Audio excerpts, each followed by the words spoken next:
myself yet to have taken hold of it. But one thing I do, forgetting what is behind and straining toward what is ahead. I press on toward the goal to win the prize for which God has called me heavenward in Christ Jesus. That's the end of our reading. God bless you. Thank you, Joyce and Pauline, for reading so well. We stand, we prepare our hearts to hear the word. And after we finish the hymn, Elder Karen will invite you. We are studying on behalf of our patron. She will invite our elder, our reverend. Bwana asifiwe. Kumtegemea Mwokozi. Kumtegemea Mwokozi kwangu tamu kabisa. Kukubali neno lake nina raha moyoni. Yesu, Yesu, Yesu namwamini, nimemwona thabiti.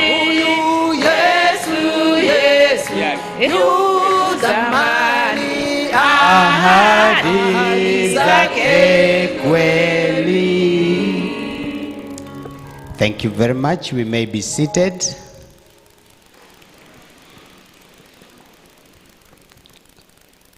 Bwana Yesu asifiwe. Tunashukuru Mungu sana kwa sababu ya wema wake na fadhili zake kutupatia siku hii ya leo kukutana hapa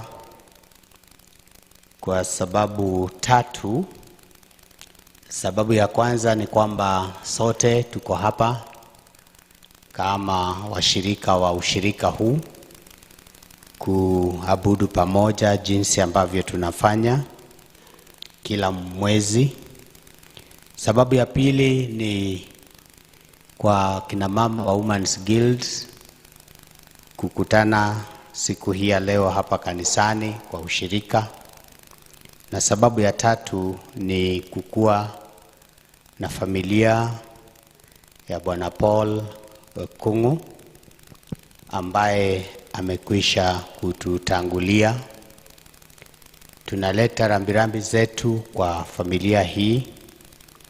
Tuwajua ya kwamba akona ndugu zake na wengine wamesimama hapa mbele yetu, wengine najua wako katika shughuli mbalimbali. Tena tunajua ya kwamba akona watoto ambao pia mliwaona wamekuja hapa na wazazi wao walikwisha kutangulia. Na tena tunajua akona mke wake mpendwa ambaye ni memba wetu hapa, Julia. Tunaleta rambirambi zetu kama kanisa kwako na kuambia ya kwamba Mungu wa amani atawatendea. Endeleeni kumtegemea. Bwana asifiwe.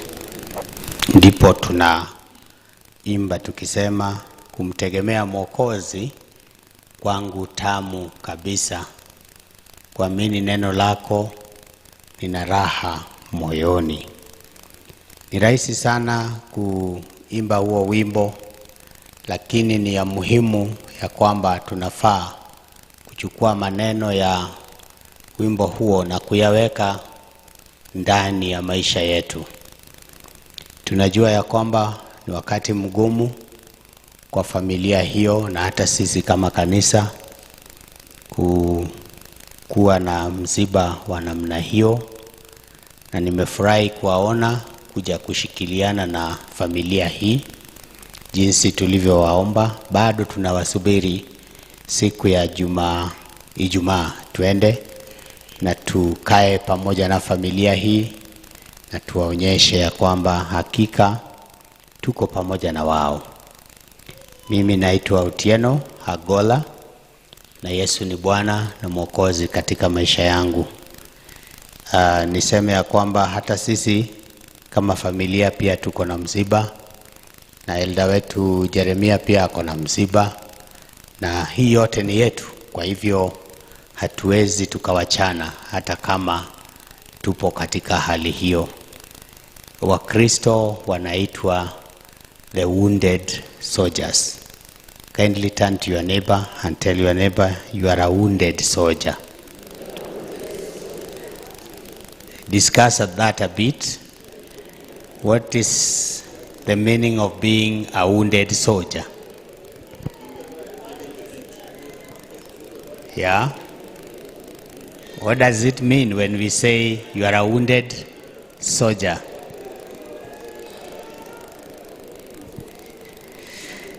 Well, I know mmeambiana maneno kama haya. Moja ni kwamba hata wewe umepitia mambo kama haya. Si ni kweli? Hata wewe safari moja au nyingine ulijikuta katika mambo kama haya. Na hata saa hii wewe labda ni mgonjwa ama una mgonjwa ama umepoteza kitu. Inaweza kuwa sio uhai umepoteza ama maisha, lakini kuna kitu ambacho unayapitia. Kwa hivyo sote we are wounded soldiers. Bwana asifiwe. Somo ambalo tumesoma mbili ni masomo ambayo yanatoka katika mada kamili ya ushirika kwa kina mama. Na hilo somo la kwanza linazungumza sana kuhusu tumaini. Na inaongea kuhusu tumaini ambayo imeanza kufunuliwa. Na wengine labda hawaioni. Kwa hivyo hata kama kitu kinafunuliwa, haikui wazi kwa kila mtu. Wengine wanaiona, wengine hawaioni. Wengine wanaiona kwa haraka, wengine wanaiona pole pole. Na ndio unasikia mwandishi ambaye alisaidia Isaia kuandika alikuwa anamwambia wana wa Israeli ya kwamba tazama na yafanya yote kuwa mapya. Na anauliza, je, hamuyaoni? Don't you perceive it? Is it clear in your sight? Are you able to claim that you don't see it? The Lord is doing a new thing. And sometimes when the Lord is doing a new thing, things are not just very easy. Things are not just very easy. It is said that the darkest hour is at dawn, just before dawn. That time it is so dark and things are so quiet. And you are like, will I really come over it? That same time, hata usingizi inakuwa mtamu. Kwa sababu kuna utulivu wa aina fulani. And that is the time that God is working to have the day become new. And so when we are passing through very dark clouds, and when we find that things are not adding up, and things become more difficult every time, and especially now in our country, and things are becoming harder and harder, harder and harder. It has never been in the history of Kenya that we reach where we have reached. Just keep put. The new dawn may be coming. It requires people that are hopeful. It requires people that can perceive beyond the difficulties we are going through. And that's why in the second reading, Paul is writing to the Philippian church. And on Sunday I told you, Sunday was yesterday, but one, I told you that the book was written, and when Paul was writing, he was writing in prison. This is one of the prison letters. And as he writes these prison letters, maybe he was writing to pass time. I mean, when you are in prison, what else do you do? Yeah? You sit there, and you have very little to do, and maybe you find a piece of paper and you begin writing. Even when I was seated there, I could see, and he was not in prison, Elder Mungai just begins to write. And I was like, what is he writing?